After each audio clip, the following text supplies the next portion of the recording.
Cutech 8-inch joiner, model 40180H-CT, unboxing and initial review.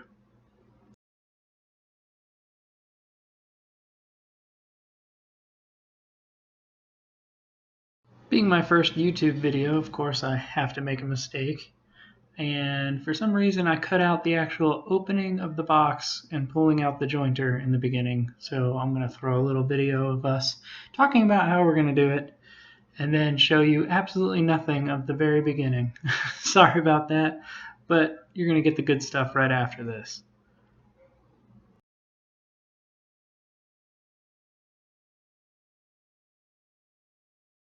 So, my old Craftsman joiner isn't this fancy. What we got here is, these are the blades, these little square cutters, and it's like a sequential overlapping cutting scheme we got here. Because obviously, I mean, it's just going to take off 3 parts here, but then when you get to the next section a split second later, look how it overlaps on that cut going from one to the other on all 3 of them. So what it's going to do is, you know, compared with where there's a blade across the entire cylinder, it's going to chew off just a fraction at a time in quick succession and keep going, which makes all kinds of sense. I mean, in one rotation the entire thing is covered. It's pretty brainy, pretty smart. So here's the 3 blades I pulled off my my old Craftsman joiner, and I mean that's what you, I guess, typically find on a run-of-the-mill planer, no pun intended. But you know, comparing, we got this spiral cutting style, really is what it is, because if you check, starting with the first one here, that's exactly what happens. It's a spiral that just keeps continuing all the way along, try not to cut myself here, all the way along the entire cylinder. But obviously all you're gonna have is one straight cut in just a fraction of a second.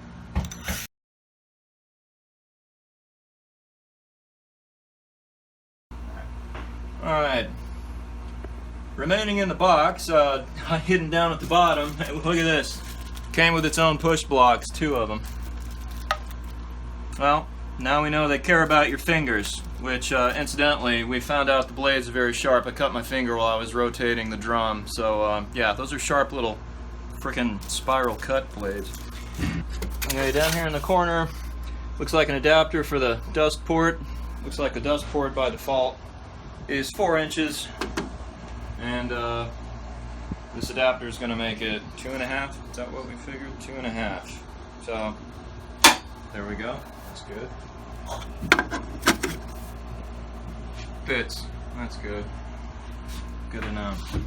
Alright, other things in here. This is going to be what the fence attaches to, looks like. Well, no, maybe this is. Heck, it's probably both of them. They're going to go together somehow.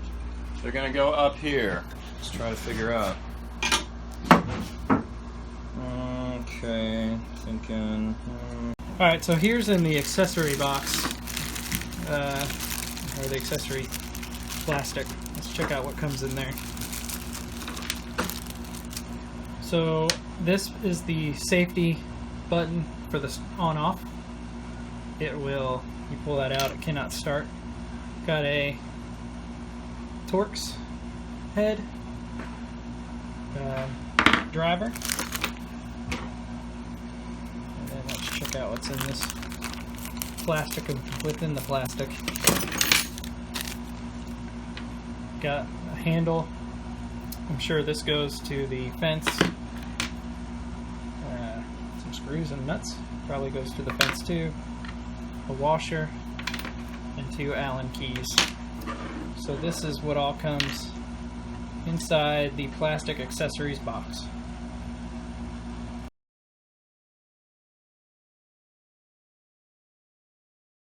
Alright, so upon opening the user manual, you get a list of what not to do and how to kill yourself. A list of the dimensions and what all parts are. Here's a warning, warning, warning. death, warning, warning, death, warning. And even more, the length of extension cords and what gauge they should be for how long. And then you get to the good stuff. These are what all the parts are, and this is how to attach the fence. So here's the fence assembly instructions and picture. Warning, make certain that the machine is disconnected from the power source. So usually I don't even read the instructions, I just go off the pictures, but the pictures are very dark and I'm gonna have to read anyway.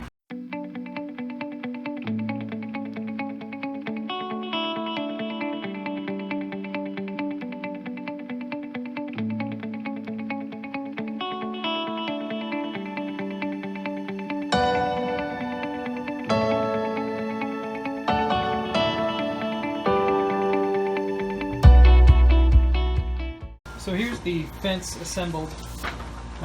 One confusing thing is that it tells you to put in these little square nuts to hold the fence on before you actually hold this piece to bolt it on there. Apparently my brain wants to do this first and then that, so if you get confused, there you go. But it's held on by that little nut there. You can adjust the depth of cut here. There's your depth adjustment, and then this one will adjust the angle of cut. So when you have it at 90 degrees, looks like there's these little Allen screws, and this one is way down farther than that one from the factory. That will adjust perpendicular to the blade to get it up perfect 90.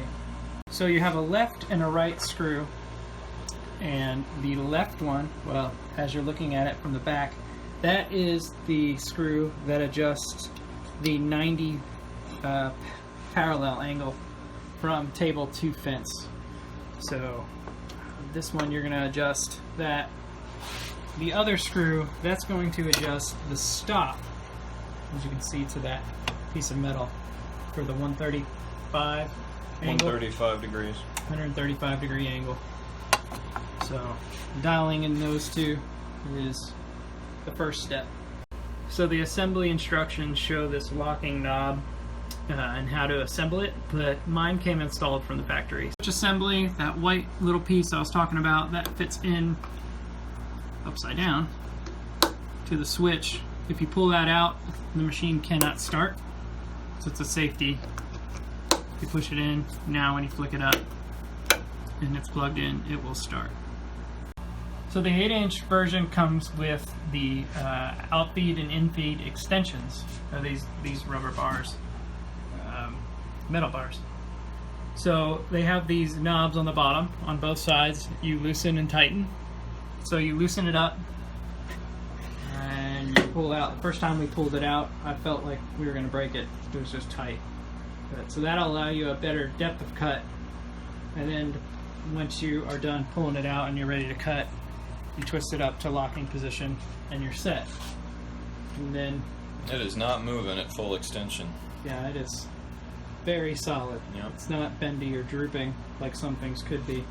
Then when you're ready to cut smaller or store it, you just push it back in, twist it, and lock it.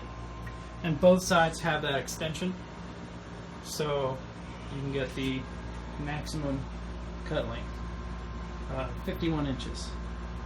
So to set your depth of cut, here's your adjusting knob for the infeed table. The distance that you're going to travel up and down is over here, how much you're going to cut off. So left will raise it, right will lower it, and you can see the gauge is moving as I lower the table down. And it looks like the maximum length you can take off at one shot would be 1/8 of an inch. And this is the lock and unlock the table. So we're going to take off 64th of our first board, and we'll see this planer in action.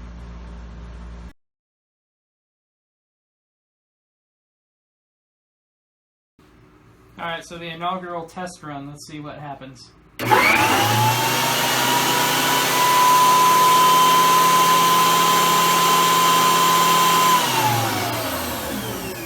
So for it being what it is, it's not that loud. Something blew out of it.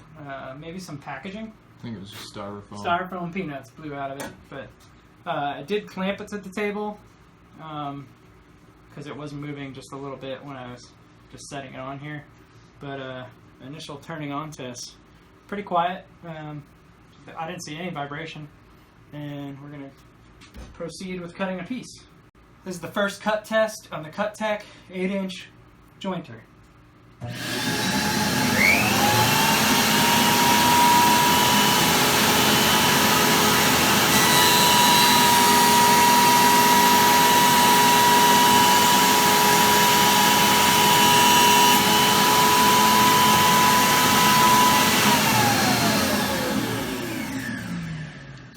That was quiet, super smooth.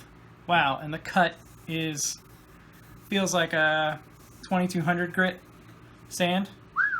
Very nice. So we're gonna try on a reclaimed fence post. We do a lot of artwork, button these all together. So we're gonna try doing one of the faces. So I'm gonna extend this out.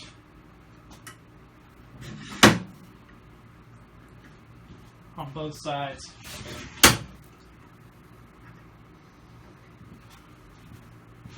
And let's see how this works.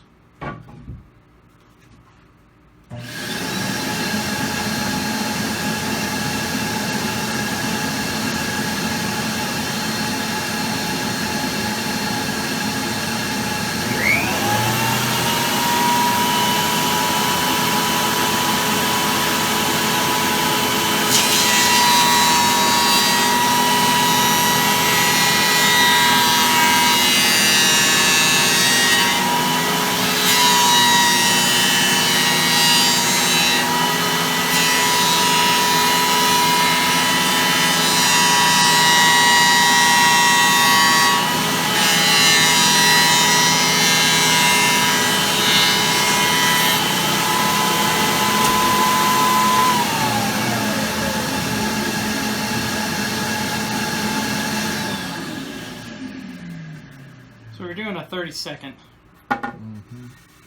Buttery smooth. I need to go a little thicker. But little pieces. Handled this like a champ. I didn't even know when I hit the blade. I do see, it might have been where I stopped and adjusted my grip, but I do see a little bit of snipe in a line or two. But that could be my inexperience with a planer as well. You did stop the feed a couple of times. That could be my inexperience with a joiner as well. Alright, so we're going to edge this fence board.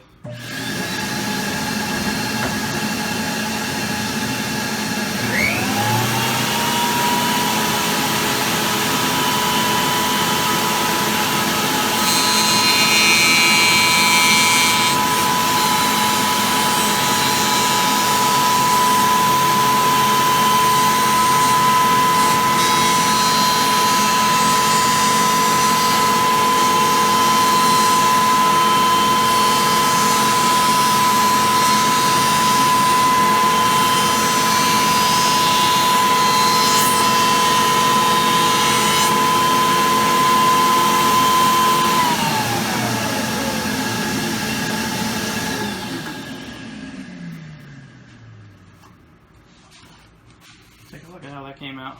Still, I didn't go very much, but definitely much improved over the weathered. Okay. Man. Let me go one more pass. That's sick. Let me go one more pass. Alright. Alright, so we're going to edge this side of the board second time.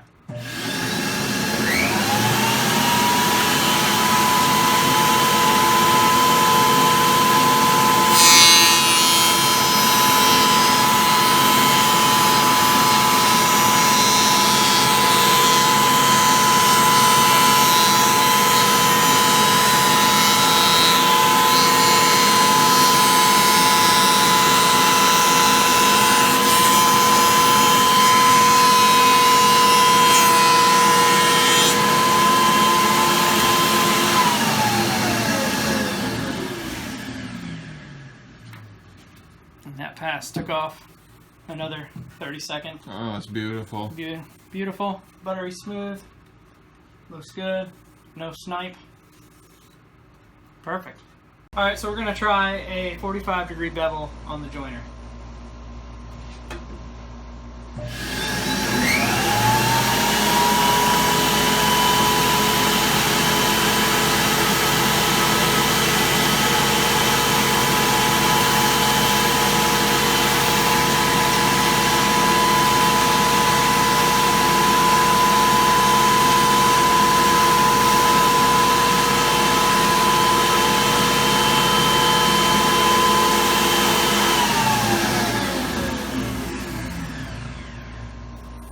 Well, we're taking off a 16th, which it did do, and it did perfectly all the way down. If it's incorrect, it's because of my technique. But smooth as butter. More passes, we'd hit this whole 45. So after using it, what's my final verdict? It is approved. This little joiner is very versatile and extremely powerful. Don't let the size fool you, even for a desktop joiner. It's going to do what you want it to do, and it's going to do it very well. It's available in a 6-inch and an 8-inch version. Check them out at cutechtool.com. And if you guys liked what you heard and saw, make sure to subscribe to my channel. I'll try to do these videos with more of the equipment that I get. And check me out at myerswoodshop.com or Myers Woodshop on Facebook and Instagram.